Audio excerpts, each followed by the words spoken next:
आगे बढ़ते हुए आपको बताएं, अरीजा फातिमा केस से मुतालिक खबर आ रही है कि जिम्मेदारों के खिलाफ कानूनी कार्रवाई का बाकायदा आगाज़ कर दिया गया है।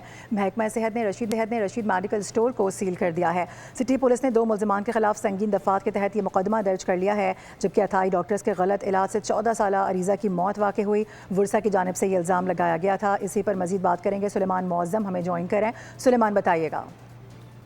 जी बिल्कुल, ये अरीजा फातिमा केस है। महकमा सेहत हुकाम ने कार्रवाई करते हुए रशीद मेडिकल स्टोर को सील कर दिया और जिम्मेदारान के खिलाफ कानूनी कार्रवाई का आगाज भी कर दिया है।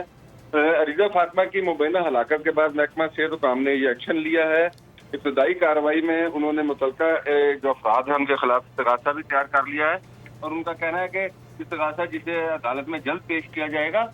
और दूसरी तरफ सिटी पुलिस ने कार्रवाई करते हुए 2 मुल्ज़िमान के खिलाफ संगीन दफात के तहत मुकदमा दर्ज कर लिया है और मुल्ज़िमान की गिरफ्तारी के लिए छापे भी मारे जा रहे हैं।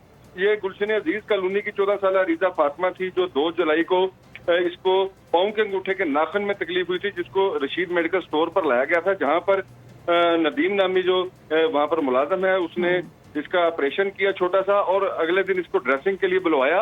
और अगले दिन जब ये ड्रेसिंग के लिए वहां पर आती हैं तो वहां पर नदीम नामी जो मुलाजम था उसने इसकी ड्रेसिंग करने के बाद इसको 2 इंजेक्शन लगा दिए।